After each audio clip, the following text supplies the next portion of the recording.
Ролик Чехияда эмгектенип жүргөн баткендик бир тууганыбыздын колдоосу менен даярдалды. Палестинанын президенти, Палестинаны боштондукка чыгаруу уюмунун башчысы Ясир Арафат. Ал өзүнүн Израилдик оккупациялык аскерлерине каршы болгон күрөшүндө Кытайдын башчысы Мао Цзедунга партизандык согуштук тажрыйбаларды үйрөнүү максатында жолугат. Мао Арафатка мындай деп жооп кайтарат. Арабтардын өзүндө улуу партизандык согуш лидери бар. Арабтар башкалардан тажрыйба алууга муктаж эмес. Арафат таң калып, легендарлуу араб партизандарынын лидери ким экендигин сурайт. Маонун жообу аны таң калтырат. Улуу рифтик жоокер Абдулкарим Аль-Хаттаби жөнүндө кантип билбейсиз? Фидель Кастронун, Че Геваранын кумири болгон Аль-Хаттаби.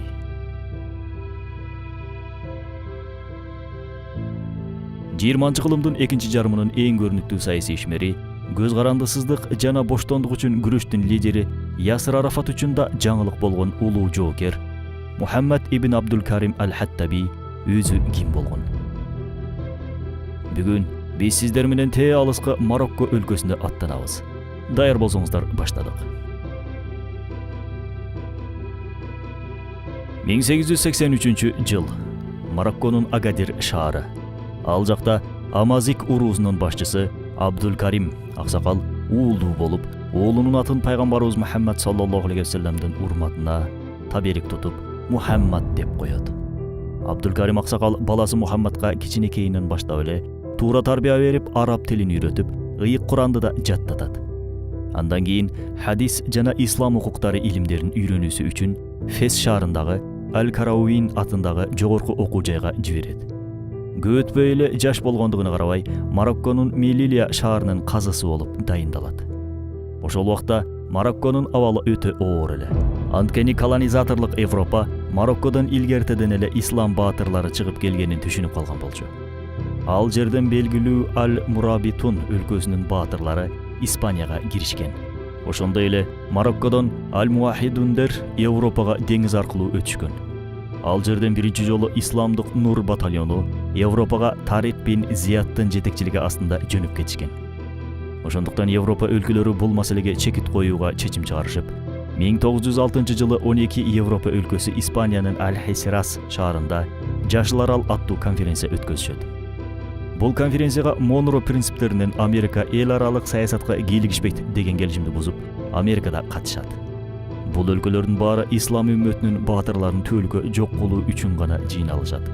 Алардын акыркы чечими Марокко ислам өлкөсүн бөлүп жаруу. Таң калыштуусу, алар Марокко ислам өлкөсүн бөлүп жарып тим болбостон, тарыхта адам баласы көрбөгөн эң жаман жол менен талкалашкан. Франция Марокконун түштүк бөлүгү болгон Мавританияны алса, Испания түндүк тарабындагы түндүк чөлүн алат. Учурда да Мавритания өзүнчө мамлекет. Андан кийин Франция кайрадан азыркы Марокконун так ортосун тартып алса, өнүктөшү Испания түндүк жээкти бойлой Марокко месетасын басып алат. Бул арада учурдан пайдаланып Германия менен Англияда бир топ шаарларын басып алууга жетишкен. Мына ушундай жапайылык менен европалыктар Мароккодогу исламды түп тамырынан жок кылдык деп ойлошкон. Бирок Шейх Абдулкарим Аль-Хаттаби жана уулу Мухаммаддын башка планы болгон. Ата бала Марокконун эли жерин жана динин коргойм дегендердин баарын бир туунун алдына жыйнап, ошол кездеги Осман империясы менен кат алышууну баштаганда, баскынчы Испания Шейх Абдулкаримди өлтүрүп, баласын кармап Марокконун бийик тоолорунун бириндеги жайгашкан түрмөгө олтургузат. Эр жүрөктүүлүгү менен айырмаланган Мухаммад ибн Абдулкарим Аль-Хаттаби түрмөдөн качып чыгуу үчүн шейшептеринин жардамы менен терезеден секирип, бутун сындырып жатып калганда, түрмө сакчылары аны кайрадан алып кирип камашат. Бир топ жылдардан соң түрмөдөн чыгып Марокко месетасынын урууларынан 3000 гана аскер жыйнайт. Аль-Хаттаби согуш тарыхында биринчи жолу партизандык согуштун пайдубалын түзгөн. Муну менен кошо ал кыраакылыгын айгинелеп, жер астынан аңгек казуу ыкмасын да ойлоп тапкан. Эмир Хаттаби аскерлери менен аңгек казганда жердин астынан душмандардын аскердик объектилерине чейин казганга жетишкен. Андан кийин бул ыкмаларды дүйнө жүзүндөгү бардык революционерлер колдонушкан. Палестинанын боштондугу үчүн күрөшкөн аскерлер да бир мезгилдери ушул ыкма менен согушуп, далай эрдиктерди көрсөтүшкөндүгү массалык маалымат каражаттары аркылуу баарыбызга маалым. Мухаммад аль-Хаттабийден бир топ жылдардан кийин келген Вьетнам лидери Хо Чи Мин да америкалыктар менен согушканда Эмир Хаттабийдин дал ушул ыкмаларын колдонгон. Абдулкеримдин тарыхый жеңиштеринин эң чоңу 1921 жылдын 22-июнунда Анвал согушунда болгон. Испаниялыктар Ислам провинциясында көп зыянга учургандыктан падыша 8 Альфонсо досу генерал Мануэль Сильвестрдин жетекчилиги астында чоң бир армия жиберет. Эки топ Анвалда жолугушат. Жөнөкөй мылтык менен 3000 мусулман баатырларына Испаниянын 60.000 аскери тик учак жана танкалар менен каршы чыгат. Элестетип көрүңүз, 3000 аскер 60.000 аскерге каршы чыгат. Тагыраак айтканда өзүнөн 20 эсе көп болгон аскерге каршы чыгат. Ар бир мусулман аскерине 20дан душман туура келген бир согуш. Албетте, мусулмандар Аллах үчүн күрөшүп жатышат. Ал эми каршылаштары жер жана крест үчүн согушууда. Деги эле тарыхты карай турган болсок, мусулмандар өзүнөн көп болгон душмандар менен согушуп, көбүн эсе жеңип келген. Себеби өлсөм шейит болом деген улуу ишеним мусулмандарды эч нерседен коркута алган эмес. Коркоктор менен баатырлардын айырмасы мына ушунда турат. Коркоктор жашаш үчүн согушса, баатырлар өлүш үчүн согушат. Жыйынтыгында Даңазалуу Хаттаби жетектеген 3000 ислам аскери душмандын 60.000 аскеринин үстүнөн чоң жеңишке жетишет. Мусулмандар Испаниялыктардын 18.000 аскерин өлтүрүп, 10.000 деген аскерлерин туткунга алат. Алардын 600-ü падышаларына Марокко месетасында эмнелер болгондугун айтып баруу үчүн куйругун түйгөн иттей болуп качып кетишет. Генерал Сильвестр 5 күндүк Анвал согушунда өз жанын кыйган. Анвал согушуна чейин Испаниянын королунун жакын досу генерал Мануэль Фернандес Сильвестр падышанын Мароккодогу козголоңчуларды тез арада жок кылуу буйругу боюнча Риф урууларынын аскерлерин бир нече сааттын ичинде талкалап, партизандардын лидери Абдулкарим аль-Хаттабийдин үйүндө чай ичүүгө убада берген. Бирок генерал Мануэлдин падышага ишенимдүү түрдө сөз бергенин испандар жыл сайын кайгы менен эскерип, Анвал трагедиясы деп атаган согушта чай ичмек мындай турсун, аскерлер аман калуу үчүн өз заарасын ичүүгө аргасыз болгон. Бай үй бүлөдөн чыкканына карабастан аль-Хаттабийдин миңдеген армияны курал менен камсыз кылууга күчү жетпейт болчу. Мухаммад аль-Хаттаби Испан жана Француз армияларынан алган олжолору тууралуу "Мен эч кимден курал албаймын. Курал алчу жападан жалгыз күчүм бул менин душмандарым" деп айткан. Испандарды кыйраткан бул чоң жеңиш эл аралык деңгээлде резонанс жаратты.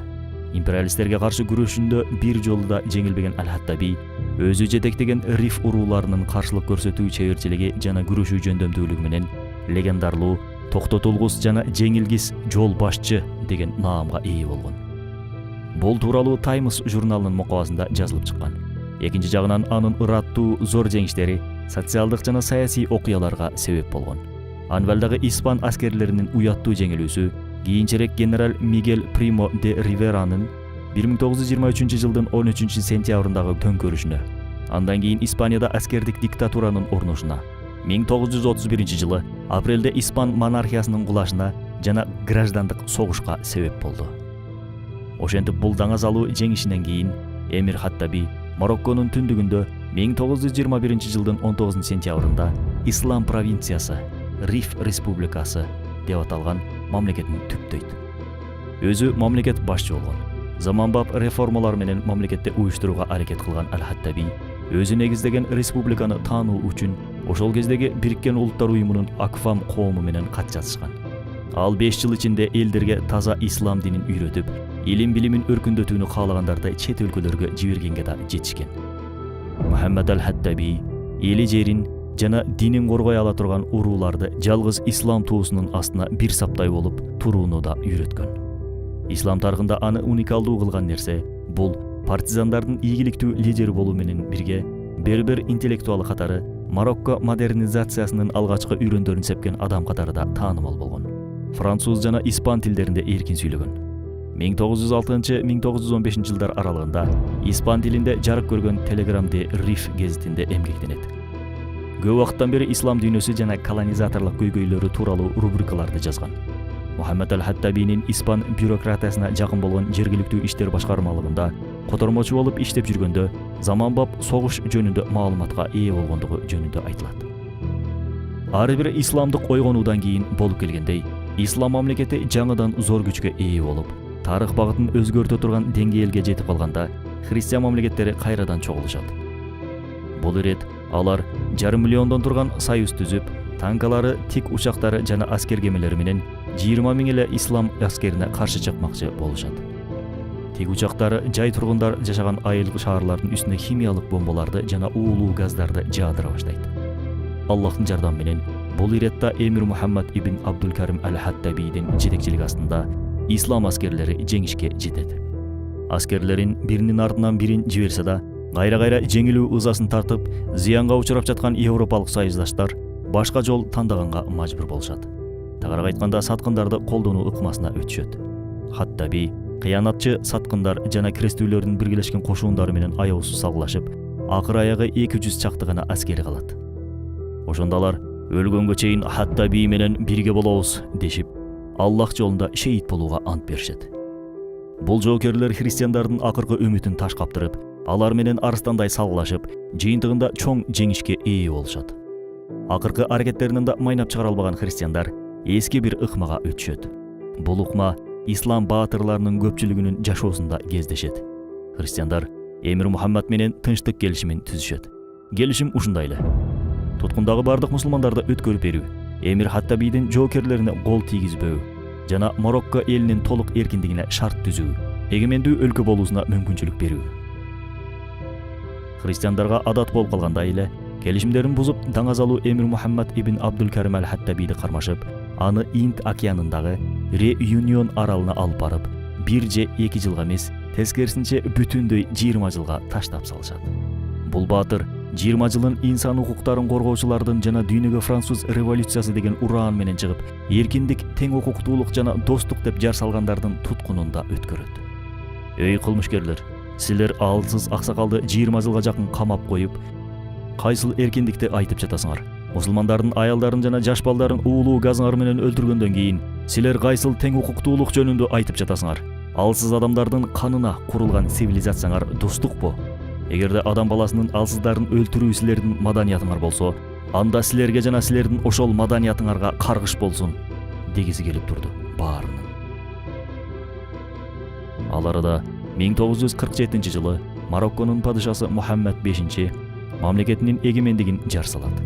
Бул көрүнүш француздарга жакпай калганда, бийликке кызыкпаганына карабастан, падыша Мухаммад V'ге каршы атаандаш кылуу үчүн Аль-Хаттабийди колдонушмакчы болушат. Ошол учурда Франциянын президенти Шарль де Голль марокколуктардын ортосуна козголоң салуу үчүн Аль-Хаттабийди Францияга алып келүүнү буйруйт. 1947 жылы май айларынын аягында Аль-Хаттабийди Францияга алып бараткан кеме Йемендин Аден портуна май куюу үчүн токтойт. Кеменин ичинде Аль-Хаттабийдин бар экендигин жергиликтүү мусулмандар билген кезде, дароо Мысырдын ошол кездеги падышасы Фарухка Аль-Хаттабийди алып калуусун суранышып кат жиберишет. Натыйжада Аль-Хаттабийди Фарухтун кийлигишүүсү менен алып калышат.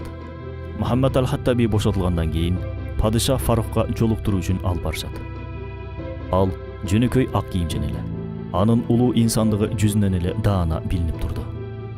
Ал Египеттин падышасы Фарухтун алдына киргенде, падышаны «Кош келиптирсиз, Эмир Мухаммад ибн Абдулкарим аль-Хаттаби» деп тосуулат. Ошентип, ал андан кийин Египетте туруп Түндүк Африканы эркиндикке чыгаруу кыймылын жетектеген.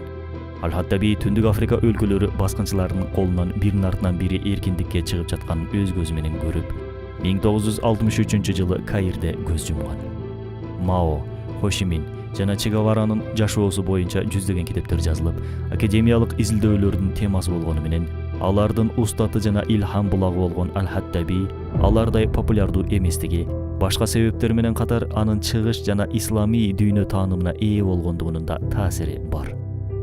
Аль-Хаттаби Че Геваранын илхам булагы болгонун кайдан алдыңыз деген суроо туулушу толук ыктымал.